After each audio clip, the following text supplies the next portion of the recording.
Hello and welcome to the channel. तो इस video में हम बात करेंगे इंडिया विक्स की, निफ्टी 50 की, सेंसेक्स की, फिर निफ्टी की, बैंक निफ्टी की और निफ्टी मिड सेलेक्ट इंडेक्स की। तो जैसा कि हम काफ़ी हफ्तों से डिस्कस करते हुए आ रहे हैं कि 13.85 पे जो हाई बना है इंडिया विक्स के अंदर, जिस दिन ये हाई ब्रेक होगा उस दिन हमें डायरेक्शनल मोमेंटम देखने को मिलेगा। बट अभी जो रिसेंट वीडियो हमने बनाई थी जहाँ पर हमने डिस्कस किया था 10.115 के ऊपर जिस दिन इंडिया विक्स में हमें क्लोजिंग मिलेगी, यहाँ पर हमें इस कैंडल पे क्लोजिंग मिली। यहाँ पर भी हमने एक वीडियो बनाई थी, इस कैंडल पर भी एक वीडियो बनाई थी, प्रीवियस वीडियोस आप जाके चेक करना। वहाँ हमने डिस्कस किया था कि भाई जैसे ही इंडिया विक्स हायर हाइज का स्ट्रक्चर बनाएगा तो हमें एक सस्टेन मोमेंटम, एक डायरेक्शनल मोमेंटम दिख सकता है। इंडिया विक्स के बारे में अगर आपको नहीं पता है तो India VIX is a representation of fear in the markets. तो जब भी इंडिया विक्स के अंदर एक राइज देखने को मिलता है इस तरीके का, एक पॉजिटिव ग्रीन कैंडल देखने को मिलती है, जैसे कि यहाँ पर भी आपको दिखेगी, तो जिस दिन इंडिया विक्स इस तरीके से शूट अप करता है, जैसे कि अभी पिछले 3 सेशन से ऑलमोस्ट शूट अप कर रहा है, तो मार्केट्स के अंदर एक सेलिंग देखने को मिलती है। 95% ऑफ द टाइम्स ये देखने को मिलता है कि जब भी इंडिया विक्स बढ़ता है तो मार्केट्स डाउन साइड में मूव करती हैं। इंडिया विक्स एक वॉलेटिलिटी इंडिकेटर है, इससे आप डायरेक्शन डायरेक्टली प्रेडिक्ट नहीं कर सकते हो, बट जब भी विक्स राइज करता है तो इन जनरल मार्केट्स फॉल करती है। अब देखते हैं निफ्टी 50 पे चलते हैं। डेली टाइम फ्रेम का चार्ट है, यहाँ पर डिस्कस करते हैं। सबसे पहले देखेंगे कि आर एस आई कहाँ है। तो निफ्टी 50 की अगर आप R S I current closing basis पे देखोगे तो 42.84 पर निफ्टी 50 की आर एस आई है। आर एस आई बिलो 50 है, अगर 50 से कम का अगर आर एस आई है तो उसका मतलब ये होता है कि मार्केट का जो अब मोमेंटम रहेगा वो डाउन साइड बायस के साथ रहेगा। तो 42 के आर एस आई पे हम क्या अज्यूम कर सकते हैं, जब तक 45 से लेके और 65 के बीच में रहती है मार्केट, तो अजम्पशन ये रहती है कि मार्केट्स रेंज बाउंड रहेंगी और साइडवेज मोमेंटम शो करेंगी, जैसे कि आप यहाँ पर देख पा रहे होंगे।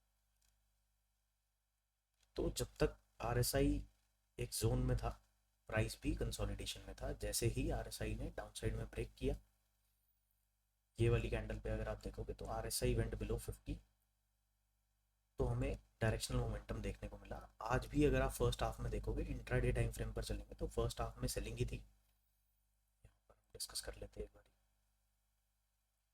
ऑलमोस्ट 11:45 तक मार्केट्स डाउन ट्रेंड में थी और पिछले 5 दिनों का, 6 दिनों का अगर आप प्राइस एक्शन देखोगे तो lower lows and lower highs का ही स्ट्रक्चर था और डायरेक्शनल मूवमेंट आई है।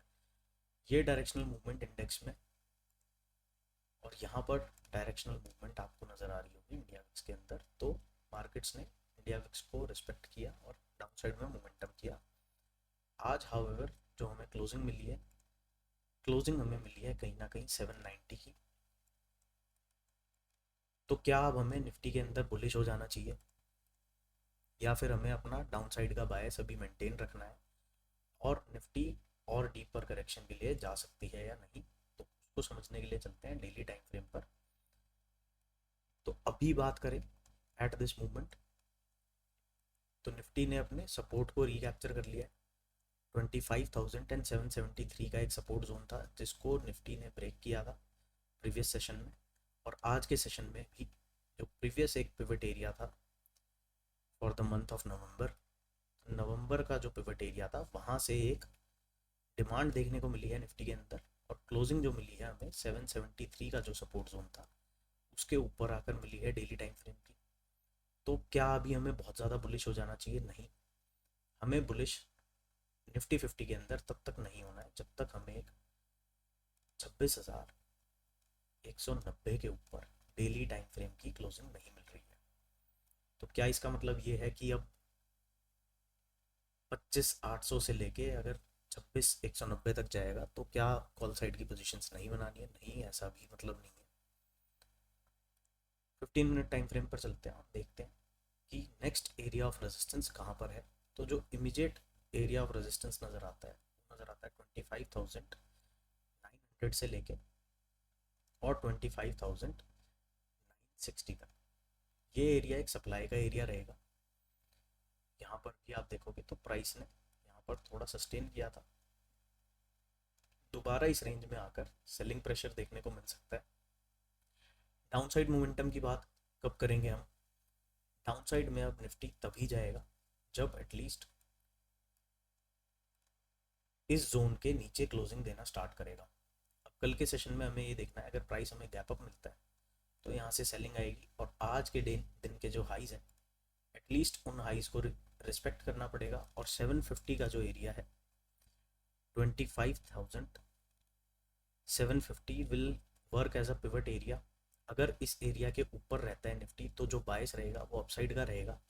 कहाँ तक का रहेगा?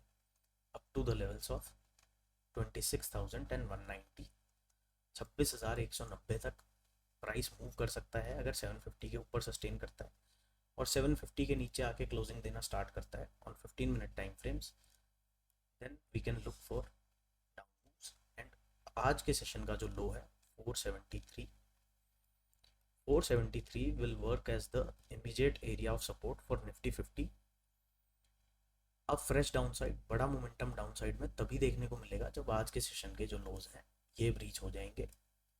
ऐसा भी देखने को मिल सकता है क्योंकि ऑलमोस्ट 4 से 5 दिनों का डायरेक्शनल मोमेंटम हो चुका है, तो यहाँ पर हमें पॉज कैंडल भी देखने को मिल सकती है, स्मॉल रेंज कैंडल्स भी देखने को मिल सकते हैं। तो प्राइस को फॉलो करना पड़ेगा, और जिस डायरेक्शन में जाएगा प्राइस, यहाँ पर आप देख पा रहे होंगे कि 26,050 के अराउंड जो मंथली पिवट एरिया है वो भी है, तो उसको नीचे से अभी टेस्ट करने जा रहा है। तो this area will work as a resistance zone. जब तक इस एरिया को डिसाइसिवली निफ्टी 50 नहीं रिकैप्चर कर लेता है तब तक इसके अंदर फ्रेश अपसाइड की बातें हम नहीं करेंगे। इस एरिया से अगर कोई वीकनेस दिखाता है, कोई शूटिंग स्टार कैंडल दिखाता है, कोई बेरिश एनगल्फिंग कैंडल दिखाता है, तो फिर फर्दर डाउनसाइड के टारगेट्स ओपन हो जाएंगे, और Nifty can certainly come towards 25,240 which is the daily 200 moving average for Nifty 50। तो इस एरिया तक बाउंस पे सेल करने की स्ट्रेटेजी के साथ निफ्टी को ड्राइव किया जा सकता है by the Nifty bears. Next बात कर लेते हैं सेंसेक्स की। तो सेंसेक्स ने भी जो नवंबर के मंथ का एक पिवट एरिया था उसको टेस्ट किया, इनफैक्ट उससे नीचे गया है, और सेंसेक्स के अंदर जो आज के लोज बने हैं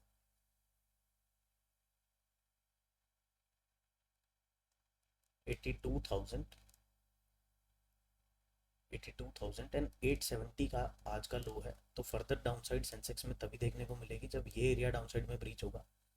अपसाइड में अगर पॉजिटिविटी की बात करें तो एटलीस्ट 84,194 को सेंसेक्स को रिकैप्चर करना पड़ेगा।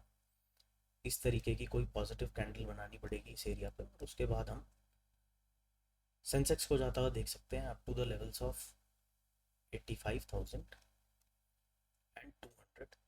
85,200 के ऊपर जब सेंसेक्स हमें डेली टाइम फ्रेम पर क्लोजिंग करना स्टार्ट करेगा उसके बाद we can certainly look for fresh highs. But जब तक इस एरिया के ऊपर क्लोजिंग हमें नहीं मिल रही है 85,200 के ऊपर डेली टाइम फ्रेम पे, तब तक के लिए सेंसेक्स में भी सेल ऑन राइज का सेटअप काम करेगा। क्यों? क्योंकि आरएसआई भी अगर आप देखोगे तो बिलो 40 है, 39 पे सेंसेक्स का आरएसआई है, तो नेगेटिव प्रेशर रहेगा जब तक 50 को आरएसआई नहीं रिकैप्चर करेगा ऑन डेली टाइम फ्रेम।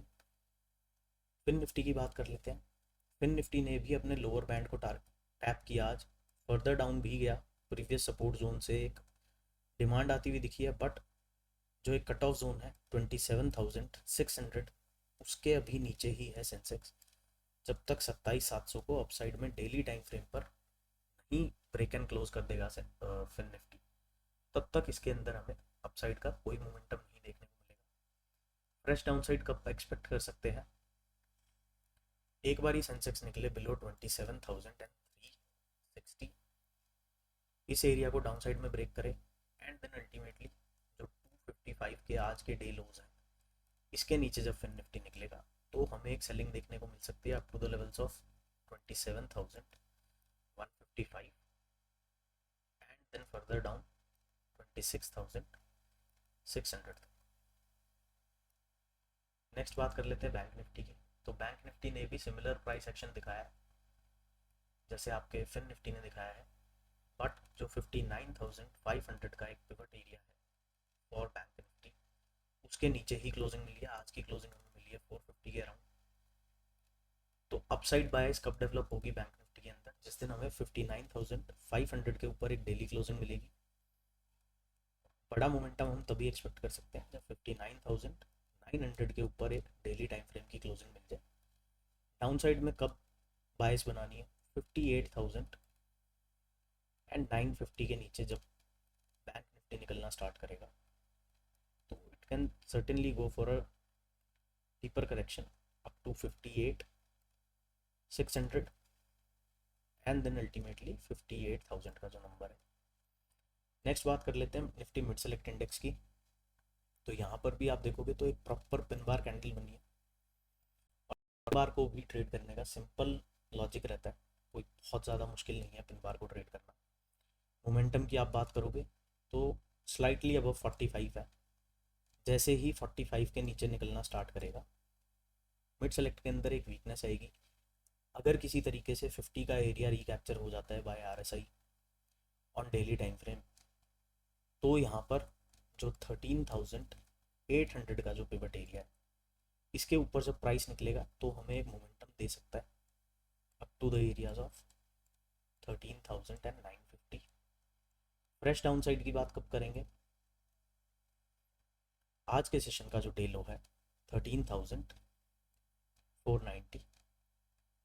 ये एरियाज, ये जो डाउन साइड एरियाज हैं जो आज के सेशन में टैप हुए हैं, इनको हमने प्रीवियस वीडियोस में डिस्कस किया था। और अगर आपने प्रीवियस वीडियोस नहीं देखी है तो आप जाके देखना, क्योंकि ये सारी वीडियोस इन कंटिन्यूएशन रहती हैं। तो अगर आपको मार्केट को पूरे तरीके से समझना है तो उसका एटलीस्ट थोड़ा सा बैक डाटा आपको पता होना चाहिए कि किस तरीके से प्राइस ने बिहेव किया है, किन एरियाज पे आके प्राइस रेजिस्टेंस शो करता है या फिर कहाँ पर आके उसको एक सपोर्ट फाइंड आउट करता है। तो जैसे ही अब ये लोज निकलेंगे तो फिर फर्दर डाउन मोमेंटम के लिए हम बात कर सकते हैं। और मिड सेलेक्ट को 13,100 तक डाउन साइड में आते हुए हम देख सकते हैं। बट जो पिवट एरिया है 13,800, अगर इसके ऊपर मिड सेलेक्ट हमें क्लोजिंग देना स्टार्ट करता है तो bias will flip towards the upside. जब तक इसके नीचे है every bounce can be sold and sell on rise की स्ट्रेटजी पे हम काम कर सकते हैं। So this is all in this video. मिलते हैं नेक्स्ट वीडियो में।